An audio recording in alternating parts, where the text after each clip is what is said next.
General Bajwa ने जो आज खिताब किया, अलविदाई खिताब, उसके अंदर बहुत सी अहम बातें हैं जिनको मैं आपको सुनवाना भी चाहता हूँ, उसके ऊपर प्रोग्राम में बात भी करेंगे। दिखाइएगा जी। सबसे पहला उनका स्टेटमेंट यह है कि सबसे फ़ौज सियासत में मुदाखलत कर रही है। गुज़श्ता साल फरवरी में हमने तय किया कि ये मामला रुकना चाहिए। दिखाइएगा। 70 साल से फ़ौज की मुख्तलिफ सूरतों में सियासत में मुदाखलत है जो कि गैर आइनी है। इसलिए पिछले साल फरवरी में फ़ौज ने बड़ी सोच और विचार के बाद फैसला किया कि आइंदा फ़ौज किसी सियासी मामले में मुदाखलत नहीं करेगी। मैं आपको यकीन दिलाता हूं कि हम इस पर सख्ती से कारबंद हैं और आइंदा भी रहेंगे। ताहम इस आइनी अमल का खैर मकदम करने के बजाय कई हलकों ने फ़ौज को शदीद तनकीद का निशाना बनाकर बहुत गैर मुनासिब और गैर शाइस्ता ज़बान का इस्तेमाल किया। फ़ौज पे तनकीद अवाम और सियासी पार्टियों का हक है, लेकिन अल्फाज के चुनाव और इस्तेमाल में एहतियात बरतनी चाहिए।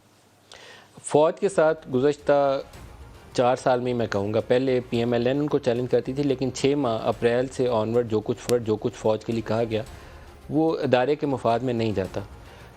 लाल मस्जिद के वाक़े के बाद जनरल परवेज़ मुशर्रफ को बहुत ज़्यादा तनकीद का सामना करना पड़ा था। उस वक्त फ़ौज के लिए सिचुएशन जो थी वो बड़ी ख़राब थी, लेकिन मैं अपने पूरे जो जर्नलिस्टिक कैरियर है उसके अंदर 30 साल, उसके अंदर जो ये वाला सीन देख रहा हूँ 6 माह में, शायद फ़ौज को इतनी तनकीद का कभी इंटरनल जो इनके रिटायर्ड लोग हैं वो ओपनली तनकीद करते हुए मैंने कभी इतने खुलेआम नहीं देखे।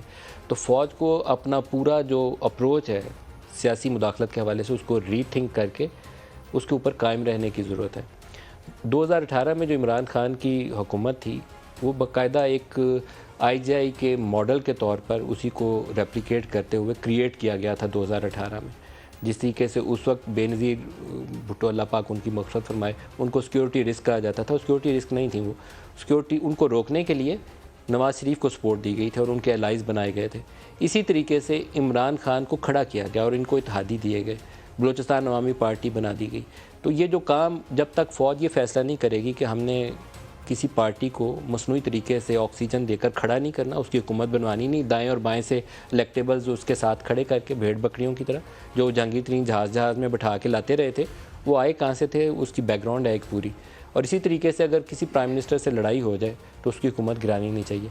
नवाज़ शरीफ पनामा में बहुत डिस्क्रेडिट हो रहे थे। हो सकता है कि उनकी हुकूमत 2018 तक चलने देते हैं एज प्राइम मिनिस्टर, तो 18 के इलेक्शन में हो सकता है कि उनको वैसे ही मार पिट जाती, क्योंकि वो उनसे बार बार हम लोग सवाल कर रहे होते हैं कि बताइए कि आपने एवन फील्ड के अपार्टमेंट्स कहाँ से लिए। तो 10,000 अकाउंट रिसीवेबल के ऊपर उसको नाहल करार दे देना दुरुस्त फ़ैसला नहीं था, नाइंसाफ़ी थी, जुल्म था। तो ये फ़ैसला नहीं होना चाहिए था, ये हुआ पाकिस्तान के अंदर। इमरान खान के ऊपर जब no confidence, vote of no confidence आया, तो वोट ऑफ नो कॉन्फिडेंस की बजाय अगर वो शायद 2 महीने और हुकूमत करता तो जून से ज़्यादा वो चला नहीं सकते, क्योंकि पूरे हमारे जो मल्टीलैटरल फंडिंग थी वो सारी फंडिंग लाइन ड्राई अप हो चुकी थी। पैसा 4 आने पास नहीं थे पाकिस्तान के, हम ज़्यादा देर सर्वाइव नहीं थे कर सकते। तो उसको खुद से गिर जाने देते बजाय कि उसके लिए पुश कहीं से प्रोवाइड की जाती। तो कुछ चीज़ें हैं जहां बहुत ज़्यादा सोचो विचार की ज़रूरत है, अदारे के लिए भी और पाकिस्तान के लिए भी। बहुत बाकायदा दूर राह से एक अप्रोच चाहिए जिसके ऊपर कायम रहे अदारा, और सियासतदानों को रात गए जाके जफ्फी डाल के अपनी हुकूमत बनवाने के लिए और जो सिटिंग गवर्नमेंट है उसको गिराने के लिए अपनी खिदमत नहीं देनी चाहिए। मैंने एक प्रोग्राम में पहले भी जिक्र किया था, नाम नहीं ले सकता, लेकिन एक पाकिस्तान के बड़ी मोतबर सियासी शख्सियत, वो जाके अगर घुटनों को हाथ लगा के कहेंगे कि हुकूमत गिरा दो और हमारी हुकूमत बना दो, ये सही वाक़या है जिसको मैंने क्रॉस चेक वेरीफाइड किया हुआ है। और ऐसे ही हुआ, जाके अपनी जगह से उठे और जाके आर्मी चीफ के घुटनों को हाथ लगा दिया।